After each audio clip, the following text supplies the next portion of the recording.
Patuloy mo kaming Lord siyasatin sa mga oras na 'to. Patuloy mo siyasatin ang bawat puso namin, Panginoon, ano man ang nakikita mong karumihan, Ama.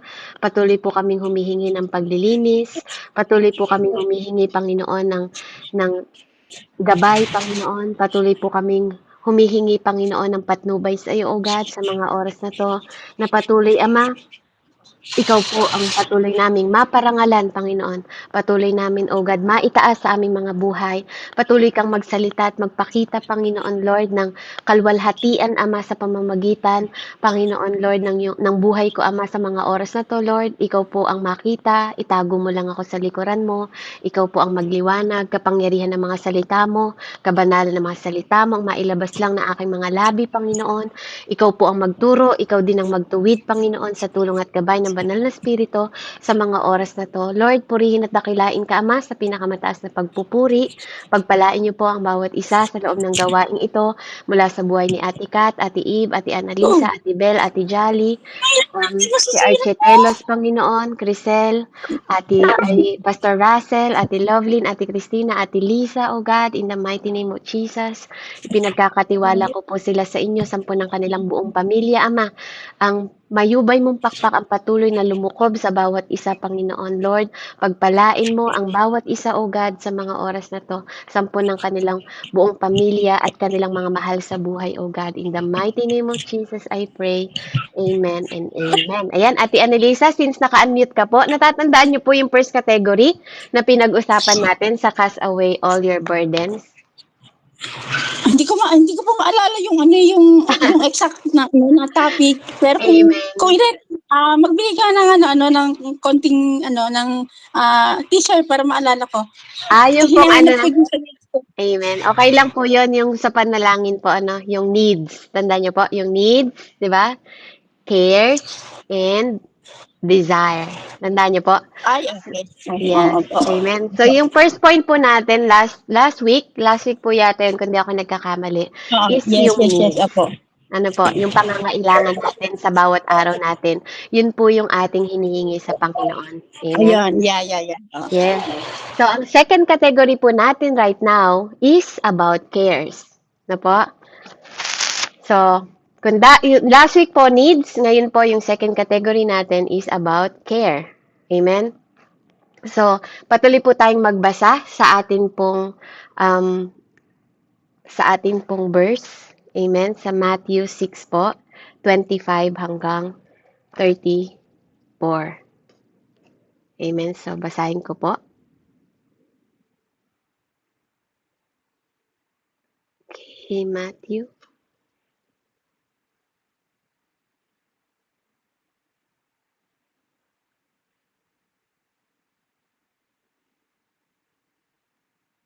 Matthew 6. Amen. So, sabi po dito, 25.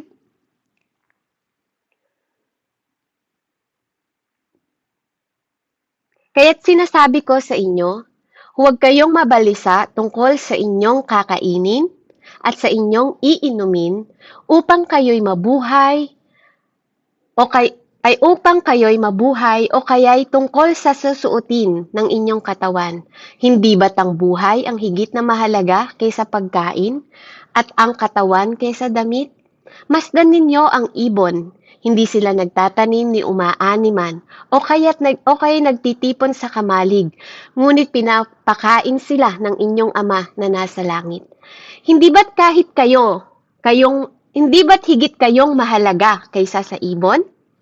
Sino sa inyo ang makapagpapahaba sa kanya ng kanyang buhay ng kahit isang oras sa pamamagitan ng kanyang pagkabalisa? At bakit kayo nababalisa tungkol sa pananamit? Isipin ninyo kung paanong tumutubo ang mga bulaklak sa parang hindi sila nagtatrabaho ni gumagawa ng damit. Ngunit sinasabi ko sa inyo, kahit si Solomon sa kanyang karangyaan ay hindi nakapagdamit ng singganda ng isa sa mga bulaklak na ito. Kung dinadamitan ng Diyos ang damo sa parang, na buhay ngayon at kinabukasan ay iginagatong sa kalan, kayo pa kaya? kay liit ng inyong pananampalataya sa Kanya. Kaya't huwag kayong mag-alala na baka kayo'y kapusin sa pagkain, inumin o damit. Hindi ba't ang mga hintil ang nang nababahala tungkol sa mga bagay na ito? Alam ng inyong Ama sa langit ang kailangan ninyo ang lahat ng ito. Ngunit higit sa lahat, ay bigyang halaga ninyo ang kaharian ng Diyos at ang pamumuhay ng ayon sa Kanyang kalooban at ibibigay niya sa inyo ang lahat ng bagay na ito. Kaya nga, huwag ninyong alalahanin ang bukas, sapagkat ang bukas ang mag-aalala sa sarili niya. Sapat na ang inyong suliranin sa bawat araw. Amen? So, dito, kaya't huwag kayong mag-alala, baka kayo'y kapusin sa pagkain. Amen? So, sa pag-aalala naman po tayo ngayon. Ang second category po natin ay ang cares, pag-aalala. Diba? Nung last week, pinag-usapan natin na kapag tayo nananalangin ng mga needs natin, diba? Ano daw yung nangyayari sa sarili natin, diba? Mas mababa mas binababaan natin ang tingin natin sa sarili natin kaysa sa ibon. Kapag inaalala daw natin yung mga worries natin, ganun kababay tingin mo sa sarili mo. Kapag inaalala mo yung mga pangangailangan mo, Pangalawa, kakulangan ng faith, Nawawalan ka ng faith. Amen? At sa pamamagitan ng kawalan ng faith, nawawala po yung pagpiplease natin sa Lord. Amen? At anong nangyayari sa atin? Hindi natin napiplease ang Lord dahil nagkakaroon tayo ng doubt. Amen? At pangatlo, ano yung nangyayari sa atin? Nagiging para tayong mga unbelievers. Amen? Yun po yung nangyayari sa atin tuwing iniisip natin yung mga pangangailangan natin na hindi natin alam, it is given na po sa atin. Katulad po ng salita na binasa ko. Ngayon po, pangalawang categories na madalas mong pinapanalangin, yung mga tao, na nag-aalala ka. Mga tao na minamalasakitan mo. Mga tao, na idinudulog mo sa Panginoon. Alam nyo ba na ang cares daw po are very dangerous? Napakadelikado ng cares. Amen? Kasi po, bakit po masama? Bakit it's bad? Because care is part of human nature. Marami tayong pinag-aalala and it is our part, part natin ng human nature natin na marami tayo talagang pinag-aalala sa buhay natin. Lahat na yata ng bagay inaalala natin. Amen? Bukod pa yun sa kailangan mo. Kasi yung first natin, kailangan mo yun eh. Ngayon po, yung mga pinag-aalala mo. Diba? Pati nga aso eh. Diba? Pinag-aalala pa. Diba? Kasama pa sa prayer natin, pati aso. Diba? Lahat ng bagay na pinag-aalala mo. Amen? So, care is not about today. Kaya napakadelikado siya. Alam nyo bakit? Kasi hindi tungkol ngayon yung pinag-aalala mo, yung para sa bukas. Ganun ka laging nag-aalala. Madalas ganun yung sitwasyon na nangyayari sa'yo. Amen? Kaya ano yung binibigay sa'yo ng pag-aalala? Dahil sa pagmamalasakit mo? Yung cares kasi pagmamalasakit din, di ba? Ano din siya ng meaning ng pagmamalasakit, di ba? Nagmamalasakit ka dahil sa pagmamalasakit mo, di ba? At pag-aalala mo, nagkakaroon ka ng anxiety. Di ba? Dahil sa pag-aalala mo, pinupush mo yung sarili mo na ano kayang gagawin ko bukas? Ano na mangyayari bukas? Ano nang ipoproblemahin ko bukas? Di ba? Anong gagawin ko? Ano ibabayad ko doon? Ano ihaharap ko doon? Ano sasabihin ko doon? Diba? Pag dumating na sila dito, paano na? Ano na gagawin ko? Diba? Paano na ibaon ng anak ko? Paano na yung diba? Yung gano'n. And then, yung future, pati, hindi lang bukas, pati pa yung future nila, inaalala mo na. Diba? Sa loob ng susunod na taon, paano ko na kayo mapag-aaral anak ko? Paano na pag kolehiyo na siya? Paano na pag ganitong na? Pag kailangan niya ng mga pang-trip, pag kailangan niya ng ganito, diba? Ang dami mong dahil sa pagmamalasakit mo sa kanila. Hindi ba? Diba? Yun nga may sakit pa lang eh. Paano pag namatay na? Hindi pa. Paano yung mga pambili ng gamot? Paano na yung ganito? Paano pag dinala sa ospital? Paano na yung ganito? Diba?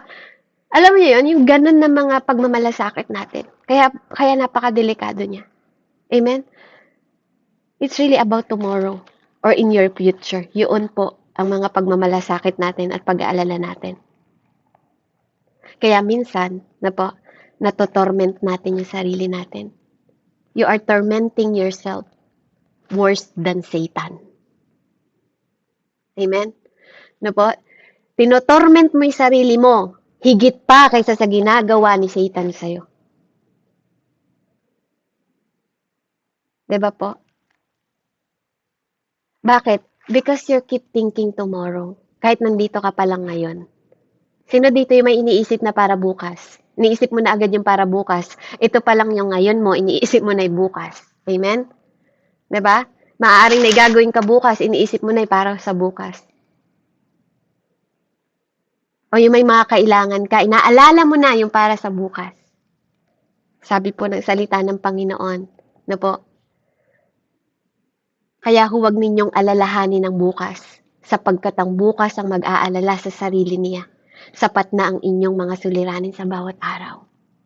Pero alam mo kung ano yung pinakadelikado sa'yo.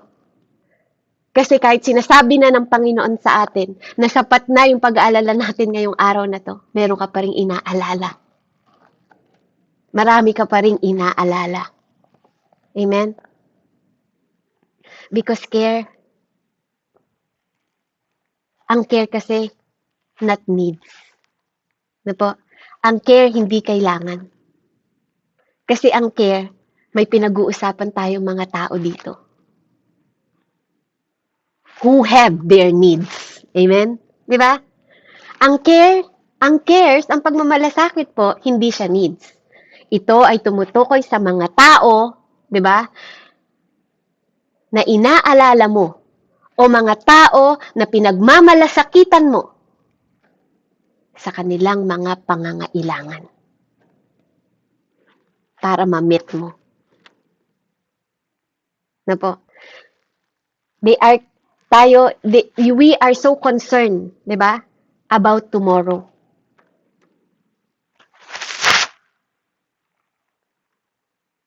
Di ba po? Kaya napaka-delikado ng mga pag-aalala, ng mga pagmamalasakit natin, lalo na po sa ibang tao. Kasi minsan kahit di mo na problema, pinoproblema mo pa. Nilalagay mo sa balikat mo. Kahit problema na ng kapatid mo, problema mo pa rin. 'Di ba? Problema ng kapitbahay mo, problema mo pa rin. Problema ng kapatiran mo, problema mo pa rin. Amen? Which is hindi masama. Hindi naman masama na damayan mo sila. Sabi nga, damayan mo. 'Di ba? Sabi rin sa salita ng Panginoon. Kasi human nature na nga natin yun 'Di ba? But we forgot that God brought us. 'Di ba po? And God will keep us. 'Di ba po? Sa perfect peace. Amen? Na sineset niya sa bawat isa sa atin. Pero ang nakakapagtaka po, sinasabi natin that God keep us to our perfect peace, pero hindi tayo mapakali. Kasi po, kaya hindi tayo mapakali, kasi yung mga reason natin, na po, kinukonsume natin yung cares natin negatively. Kasi yung mga mind natin, na po, hindi nakaset sa Kanya. Hindi nakaset sa Panginoon. We walk into our future on our own. Kung paano yung mga bagay, na po, kaya yung mga bagay-bagay is napupunta sa wrong, imbes na sa mabuti, imbes na sa payapa, na po. Because lumalakad tayo, when you don't have peace, di ba po, ibig sabihin yung presence ng Lord wala sa'yo. Because God is not with us. Kapag wala kang kapayapaan, di ba? Kaya kapag wala kang kapayapaan, tingnan niyo po, pwedeng mawala rin lahat. Kasi bungay ng banal na espiritu, kapayapaan. Di ba po? Kaya, nakakaano kasi, alam niyo po, minsan hindi natin napapansin, sobrang pagmamalasakit, pag-aalala natin sa ibang tao, na po, nakakalimutan natin na meron tayong Diyos na dapat na sinasandalan para sa mga bukas natin. Amen? Yun yung sabi ng Panginoon Kasi binibigyan niya tayo ng enough grace din, 'di ba? Bawat araw. Na po. Binibigyan niya tayo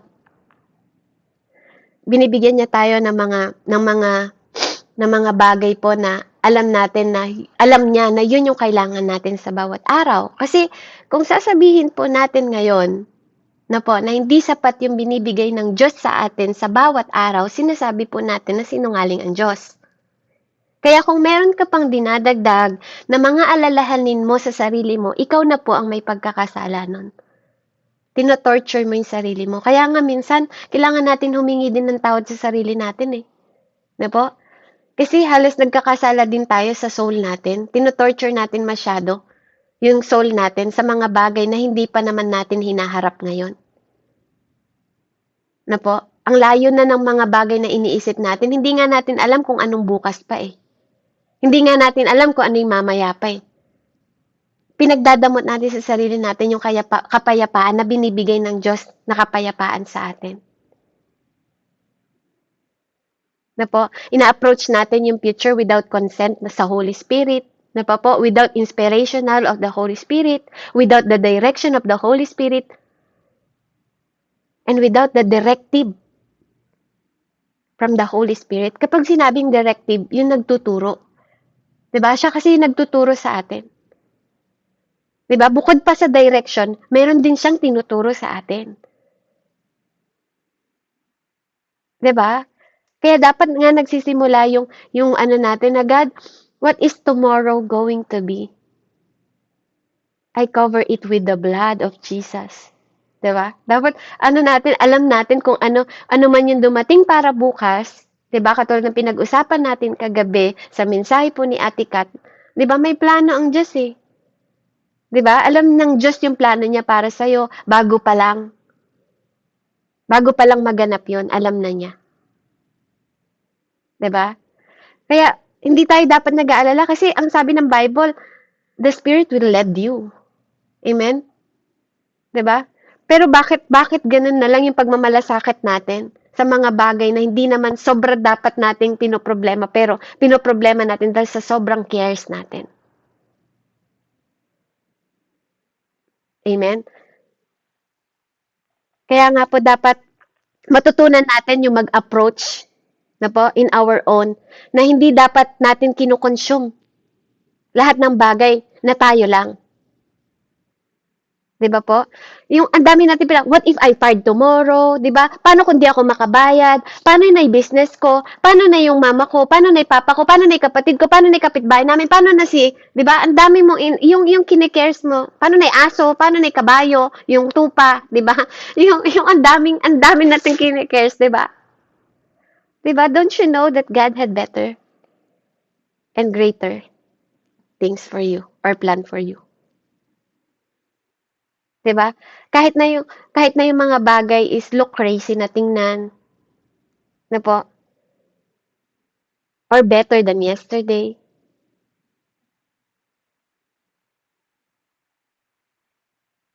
Kasi yung pong ability to care or what we call cares is an opportunity for us to sit down with God.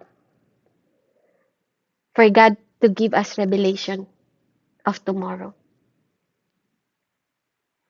Pero minsan nagpe-fail tayo. Nagpe-fail tayo kasi imbis na umupo tayo para makipag-usap sa Panginoon on what things come ahead. So we can see, 'di ba? So we can think what happened. 'Di ba? Hindi eh. Nauna tayo sa mga desisyon natin, nauna tayo sa mga pagmamalasakitan natin ng mga tao, minamalasakitan natin, nauuna yung mga desisyon natin, then saka tayo uupo pag failed tayo. And then we ask God. Yung iba pa nga naninigarilyo, 'di ba? Yung iba pa diyan nagiinom. Yung iba diyan may mga anxiety na. 'Di ba? How we get in this place?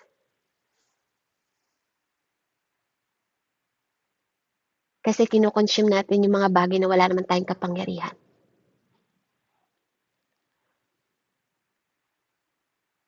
Instead na i-approach natin yung Diyos na alam natin na powerful, na able.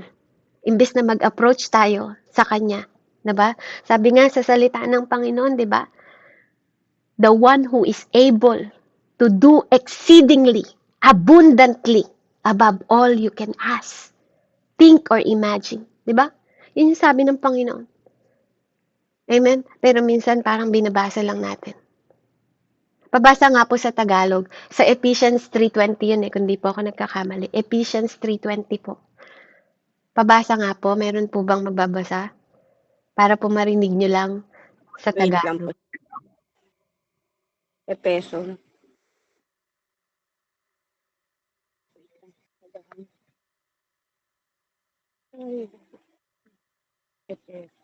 Epeso 3:23. Apo, 3:20 po. Verse 20. Ito po. Marahil ay nabalitaan na ninyo na dahil sa kagandahang loob ng Diyos ay pinagkatiwala niya na wait lang sis. Ay, ito pala to. Sorry. Apps po kasing gamit. Sa kanya na makakagawa ng higit pa kaysa maaari nating hilingin at isipin. Sa pamamagitan ng kanyang kapangyarihan, naghahari sa atin. Okay na po sis. Amen. Diba po? Diba? Higit pa sa kaya mong isipin. Pero minsan yung sarili mong lakas, kasi yung ginagamit natin, yung sarili nating kaparaanan, yung ginagamit natin. Pero kahit alam natin na pwede tayo mag-approach sa Kanya, di ba? Kahit alam natin that we are the temple of God, di ba? Nahihirapan tayong umupo, mag-approach sa Lord. Pakinggan muna natin sasabihin ng Panginoon sa atin, di ba? Bago tayo humakbang sa mga bagay na pinagmamalasakitan natin.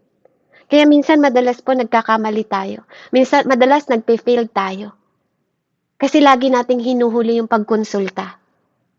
Kaysa sa panahon na dapat mas nauunay leading niya para ma-redirect niya tayo, para ma-directive niya tayo, di ba? Para bigyan niya tayo ng inspirasyon na nagmumula sa banal na espiritu kung marunong tayo mag-consent sa Kanya.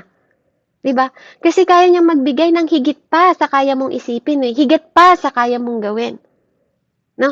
Kaya lang minsan, iniisip mo din kung paano gagawin ng Panginoon. Ikaw na rin yung Holy Spirit. Ikaw na rin yung, paano mo yun gagawin, Panginoon? Hindi mo na nga problema kung paano gagawin ng Panginoon yun eh. Diba? Kaya minsan, pati yun, pinag-aalala mo rin kung paano gagawin ng Panginoon sa'yo. Diba? Kaya makukultang ka talaga. Kasi pati kapangyarihan ng Diyos, aanahin mo rin eh. Parang kaya mo rin gawin. Parang alam mo din yung kayang gagawin ng Panginoon. Amen? Kung paano niya gagawin. Diba? Katulad ng mga ginawa ni Lord, 'di ba? Sa buhay ni Moises, 'di ba? Kung paano niyang biniyak yung dagat, 'di ba? Sino mag-aakala na ganung kaparaanan niya gagawin? 'Di ba? Para hindi siya mahabol ng mga Egyptian na sa kanila, humahabol sa kanila. Amen. 'Di ba? Si Elijah tsaka si Elisha, 'di ba? 'Di ba? Na may mga paraan pala 'yung Panginoon na hindi nakikita ng mga pisikal na mata ninyo, 'di ba? Akala nila mamamatay na sila, sabi ng tauhan niya, napapalibutan na tayo. 'Di ba? Anong sabi niya sa Panginoon? Panginoon, ipakita mo sa kanya 'yung mga nakapalibot na anghel. Hindi mo alam, 'di ba? Nahigit pa sa kaya mong isipin, ang kayang gawin ng Panginoon. Hindi mo alam. 'Di ba? Pero that is faith nga yung kahit hindi mo alam. Dapat andoon yung pananampalataya mo na may kayang gawin ng Panginoon. Kasi sa panahon na mahina ka, sabi niya, my power is perfect. Amen? Di ba po? Kasi yun ang katotohanan, nakasandal tayo sa sarili natin sa kaya natin gawin. Di ba po? And you're not lying. Kasi pag sa sarili ka lang ikaw nakasandal, 100% talaga, lahat ng calamity sa buhay mo, lahat ng problema sa buhay mo, hindi mo magagawa ng 100% right. Kaya ka nauupo, kaya ka nag-iisip for tomorrow, what's gonna be tomorrow, di ba? You're not lying.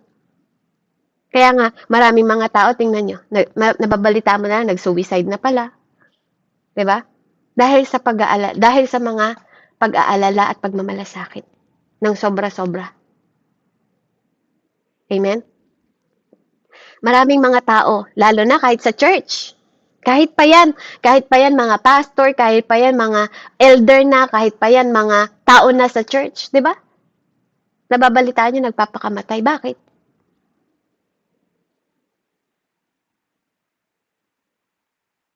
Because they trying to see the future without God. Kasi kung nakita nila sa future si God, at kung nakikita mo sa future mo si God, hindi mo iisipin na magpakamatay. Kasi alam mong He is able. Alam mo, mas malaki siya kaysa sa problema mo. Kaysa sa mga minamalasakitan mo. Do you think yung mga anak mo na minamalasakitan mo, mas nagmamalasakit ka kaysa sa pagmamalasakit ng Diyos sa'yo? Do you think may mas mataas kang karunungan kaysa sa karunungan na kayang ibigay ng Panginoon sa'yo? Kaya nga sabi ko kagabi, di ba? Kung mas mataas yung karunungan ng Panginoon sa atin, ba't hindi natin kayang ipagkatiwala sa Kanya? Amen? Di ba po? Kaya yung mga pinagmamalasakitan natin, ano po, subukan natin na pag sobra na tayo nag-aalala, baka yun yung time na inaaya ka ng Lord na, anak, mag-approach ka naman sa akin. Anak, umupo ka nga sandali. Ako nga yung kausapin mo. 'Di ba? At hayaan mong kausapin kita. Hindi yung puro ikaw na lang ang kumakausap sa akin because it's two-way relationship.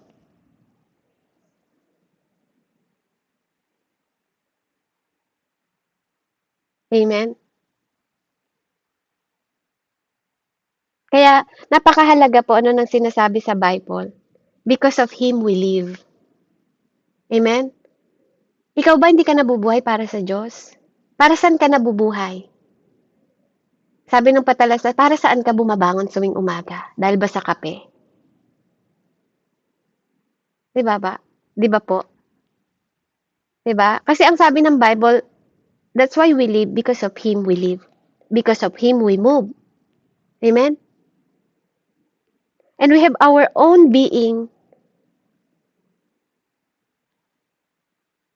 Kaya po, we cannot think about the future apart from the Lord. Hindi mo pwedeng isipin yung future mo, kapatid, nang ikaw lang nag-iisip para sa future mo. Kasi pwedeng magplano ka, pero ang Diyos pa rin ang magkakaloob sa'yo. Ang Diyos pa rin ang masusunod. Kaya kung ako sa'yo, di ba? Kung ako sa'yo, ikaw at ako, pag-aralan nating magplano, pag-aralan nating mag-isip, pag-aralan nating magsalita at gumawa na kasama ang Panginoon. Amen? Na po sa lahat ng pinag-aalala natin. Diba? Kasi sabi rin ng Panginoon, diba? Kapag natutunan natin mag-approach sa Panginoon sa lahat ng mga pinag-aalala ninyo, pinag-aalala natin sa bawat araw. Sabi nga niya, if God is with you, who against you? Diba? So dapat we should know that everything is gonna be work out. Because He's with you, He's with me. Amen? Kaya lang po kasi may mga issues sa atin, especially when God take care of our needs.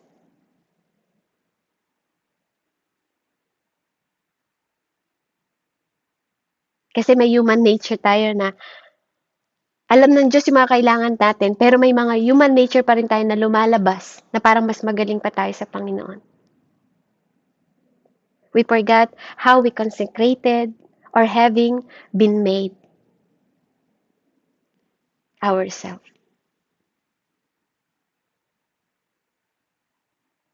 When we declare that we are sacred, di ba? Kasi we are the temple of the Lord. Pero how we yielded ourselves to God.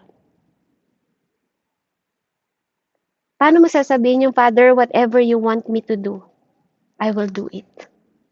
I will go because I know you're with me. Paano mo sasabihin yun kung sa mga panahon pa lang ng mga needs mo, di ba? Pinoproblema mo na, tapos sa mga tao na pinagmamalasakitan mo, hindi mo maiwanan dahil pinoproblema mo nga. Di ba? Paano ka makakasunod? Paano kang magwo-walk with the Lord? Kung doon pa lang sa needs at care mo, ubus na ubus ka na. Ano pa'y natira para sa Diyos?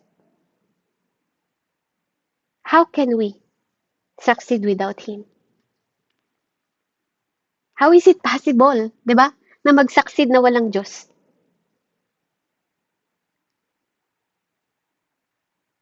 Di ba? But we are trying that over and over. Every morning, araw-araw. na hindi mo napapansin, ganun yung ginagawa mo. Minsan nag-overtime ka pa dahil sa pagmamalasakit mo sa maraming bagay. Diba? Most of us, we know Jesus when we have problem. But we don't understand that Jesus is our lifeline. Sa madaling salita, no Jesus, no life. Marami tayong pinag-aalala, pero ang sabi ng Panginoon, for God has given us the Spirit. Hindi spirit ng fear, 'di ba? But love, power, and a sound of mind. 'Di ba? But if your mind is pero yung mind mo pag walang sound, paano 'yun? 'Di ba? Paano mo maririnig yung sound of mind ng Panginoon? If you're approaching tomorrow without Him.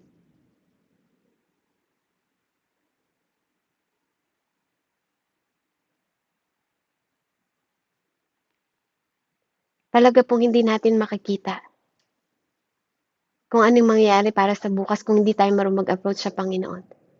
At mas nakatutok lang tayo sa sarili natin, sa kaya nating gawin, sa pwede nating ibigay. Kaya kung ikaw at ako, nasa Panginoon tayo, we have guarantees. If we don't have God, we have no assurance or insurance. Diba po? What is the guarantees for everything? Sometimes we forgot that without Him, we cannot ensure anything and everything. We cannot guarantee. Anong bagay ang pwede mong mag-guarantee sa buhay mo nang walang Diyos, nang hiwalay sa Diyos? Wala. Diba? So bakit natin sinusubukan na humiwalay mag-isip? Humiwalay magplano? Diba? He say He cares. Diba? Sinabi ng Diyos, He cares. More than you care, I know. Kasi iba mag-alala ang Diyos eh. Kung nag-aalala ka sa anak mo ngayon, mas alam niya. Diba? Mas higit ang Panginoon. At mas mabuti ang plano ng Diyos sa'yo at sa mga anak mo. At sa kanino mo pa inaalala. Diba? Sino dito yung makakagarantiya ng mga children ninyo sa buhay nila? I cannot guarantee my children. Ako po, hindi. I cannot. I cannot guarantee how long my children will live. Di ko alam yun. And I'm not always be there to my children. Wala ako lagi sa tabi nila. But I know, merong 24 hours na pwedeng manood sa kanila 24/7. Walang mintis. Di ba? Kaya yung mga pag-aalala ko, 'di ba? At pag-aalala ninyo, pag-aralan nating ibigay yung cares natin sa Panginoon. 'Di ba? Marami kasi tayong inaalala. What if I die? 'Di ba? Mga ganun na mga pag-aalala natin. Marami tayong what if sa buhay. Amen. Kaya nga pag-aralan natin yung whatever it takes. 'Di ba? Lalo na kapag kasama natin ang Panginoon. Kasi all things work for good sa lahat ng nagmamahal sa Kanya.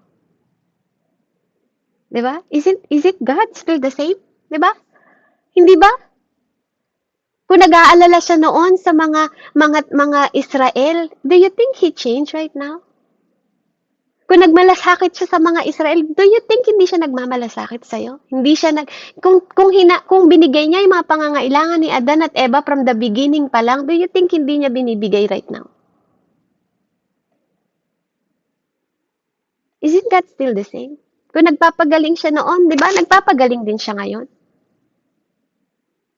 Kasi kung sinasabi niya na nagbago ang Diyos, sinungaling na naman si God noon. Di ba? Kaya yung mga anxious natin na nangyayari sa atin sa lahat ng bagay, na po, let's leave it in God's hand. Na po, kasi I believe po na marami pong kahit na gaano karami yung pinag-aalala mo, na po, kaya yun i-handle ni Lord. Kasi minsan, we claim we want God to handle tomorrow, but we are trying to manipulate people's heart too. Minsan tinatanong natin yung mga anak natin, "Anak, anong gusto mo?" Pag sinabi naman nila yung gusto nila, "Ay, hindi dapat ganyan yung gusto mo, dapat ganito yung gustuhin mo." Sino yung mga magulang na ganun? Na mas, 'di ba? Sana di ka na lang nagtanong, mama. Sana di ka na lang nagtanong, tita, ninang, pastor, ate. Ikaw rin pala magdedesisyon eh. 'Di ba?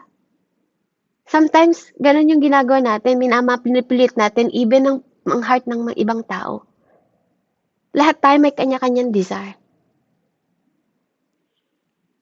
'Di ba? May desire din yung anak mo na nilalagay ng Panginoon sa puso niya. Kaya niya nasasabi kung ano yung gusto niya. Hindi ko sinasabing hindi masama, ano po, be considerate po, no?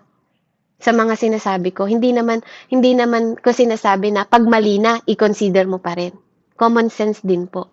'Di ba? Ang sinasabi ko dito minsan, natututo tayong ginagawa nating minamanipulate natin yung mga tao sa paligid natin kasi feeling natin mababago natin sila.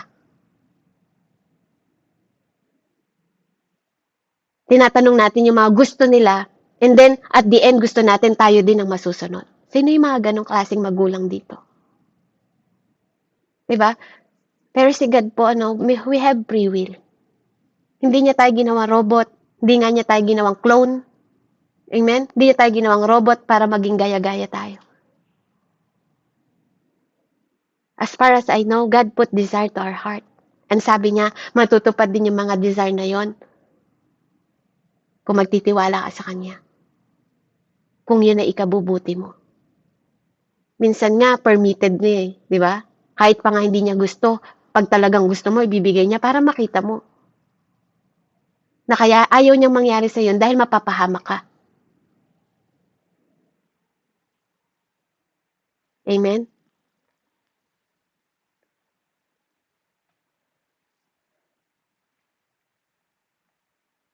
Amen. So, we can approach tomorrow po, it's not bad. Or your future. Kaya lang, sinasabi dito po, isama natin yung Panginoon. Diba? Yung ibang tao nagtatanong sa atin, diba? Minsan, ikaw Ate Kat, ikaw Ate Ana, ikaw Ate Annalisa, saan mo gusto makita, diba? Yung sarili mo, 10 years from now. Lalo po dito sa US, madalas tanong yan. Lalo na sa mga business, diba? Ikaw ikaw Pastor Russell, diba? Saan mo gusto makita yung sarili mo 5 years from now?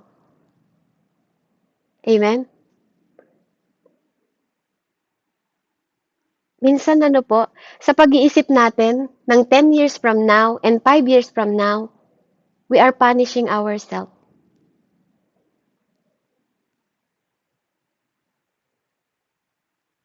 Na po? Kasi iniisip mo na yung 10 years, ang sakit sa ulo nun ha. 'Di ba? Iisipin mo agad, ano nga bang mangyari sa akin 10 years from now? Yung bukas nga, hindi mo alam, iisipin mo pa ba 10 years? Yung bukas nga, nakukonsumi ka na sa pag-aalala mo, sa dami mo na minamalasakitan, iisipin mo pa ba yung 5 years from now? Which is, hindi ko sinasabing masama. Na po, hindi mo masama.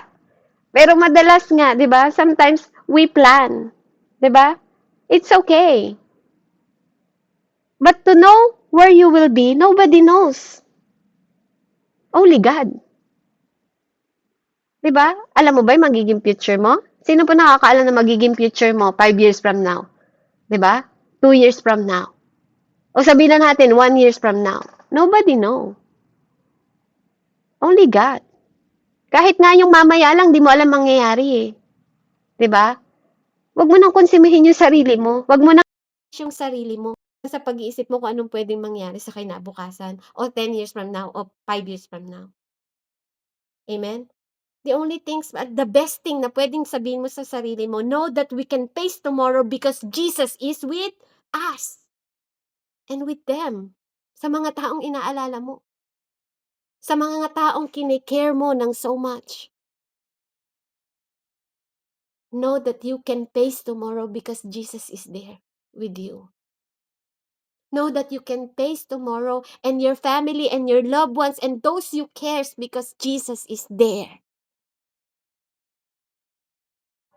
That our children can overcome tomorrow because Jesus is with them.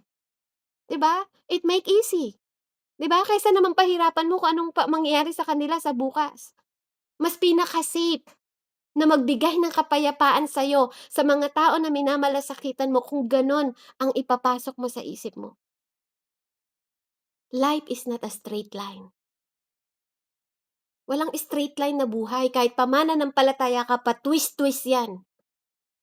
May twist line life. Life yan, di ba? But we know that we can get in the end because God is with us. God is our Emmanuel. Kaya minsan, nagkaka-anxiety ka dahil matanda na ako, di ba? Dahil matanda ka na, di ba? Hindi ko na nagawa yung mga, hindi mo na nagawa yung mga, parang nahuli ka na, di ba? May mga ganon, ay matanda na ako, hindi ko na-miss ko na, di ba? Na-miss mo na yung mga, sino nagsabing na-miss mo? Eh, buhay ka pa nga. Di ba? Minsan, ay matanda na ako. Kanino mo kinukumpara yung sarili mo para sabihin na matanda ka na? 'Di ba? Nagkakaroon ka ng comparing sa sarili mo which is hindi naman dapat. 'Di ba? So our approach and concept, we disturb completely because we failed in understanding where we stand as a child of God. 'Di ba? Nasosobrahan tayong nadi-disturb, nadi-distract, 'di ba? Nawawala ang isip natin kasi nakakalimutan natin on where we stand. Even in our prayers sometimes. Lord, I want to move this place. Pero hindi ka naman gumagalaw. 'Di ba? Kaya matuto tayo na magtiwala po. Magtiwala tayo sa Panginoon. Amen? Because Jesus is in our tomorrow. That we are in peace because Jesus is in my tomorrow, in your tomorrow. 'Di ba? Sa mga minamalasakitan mo, na you will not bothered sa mga bagay, 'di ba? Na magbibigay ng burden sa sarili mo. Sa mga bagay na hindi mo kayang i-reach, 'di ba? Let the Lord help you to reach. Because He know your tomorrow. Na magkaroon ka ng peace sa mga tao na minamalasakitan mo because you know that their tomorrow, there is Jesus there. Amen? Kahit hindi mo pa alam. Be content where you are. Na alam mo na you're going somewhere better. 'Di ba? Kung magtitiwala tayo sa Lord. You and I, 'di ba, will not going to make a way. He will make a way. Amen? You and I, you're not going to turn the tide. He will turn the tide for you. At sa mga tao na minamalasakitan mo. Amen? Huwag mong ilagay yung sobrang burden sa sarili mo.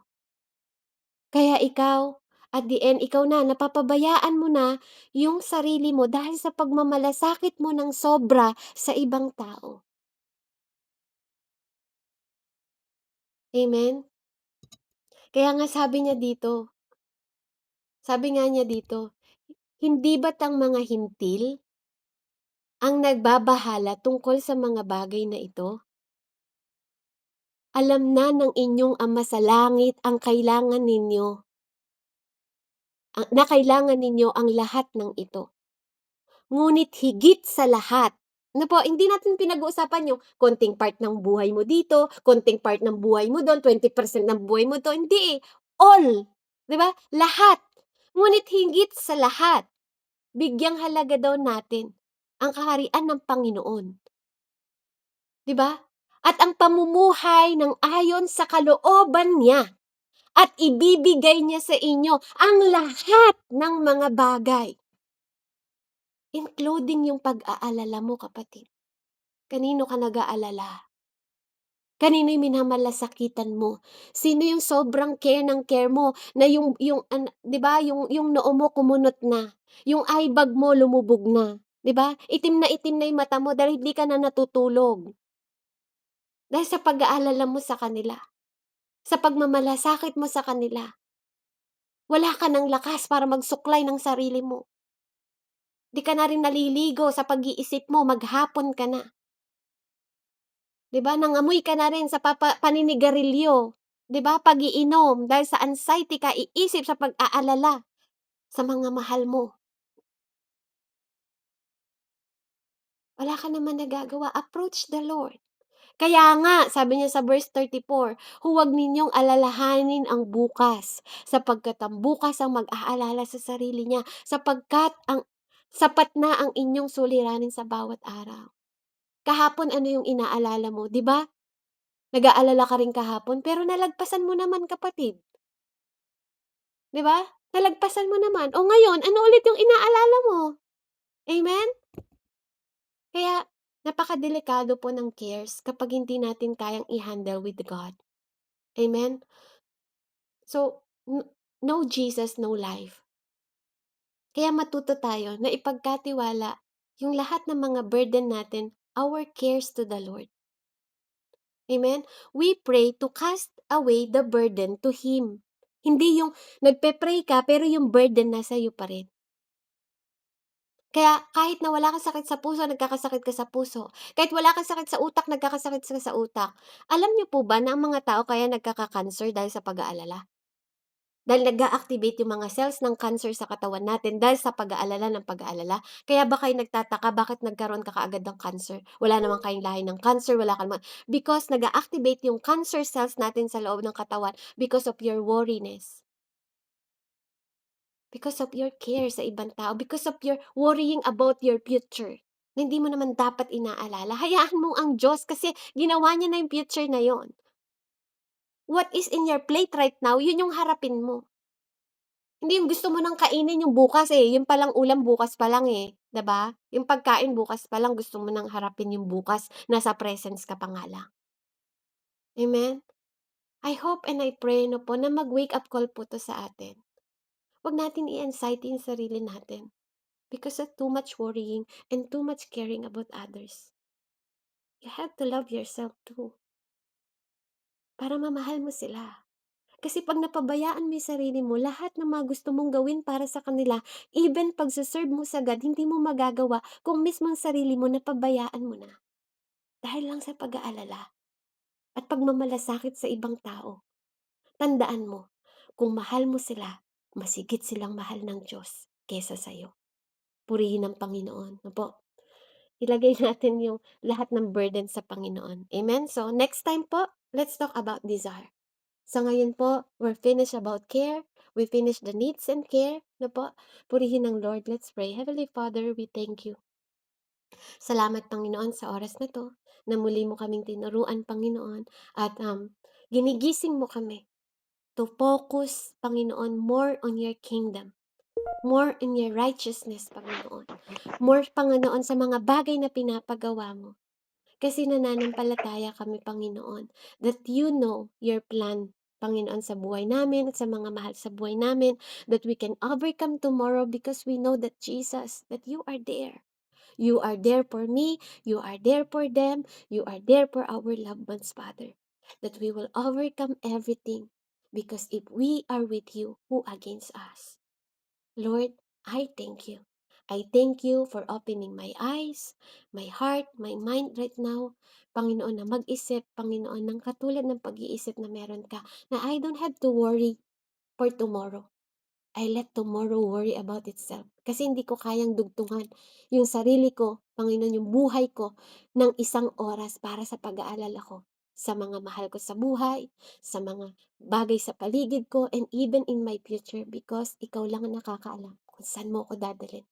At alam ko, Panginoon, gusto kong magtiwala, gusto namin magtiwala, Panginoon. Ilagay may pananampalataya sa puso namin na saan mo man kami dalhin, saan mo man dalhin ang panyapak namin, saan mo man dalhin ang buhay namin. Laging eternal yung plano mo na hindi lang sa mundong ito magiging maayos ang buhay namin, even in the future, Father.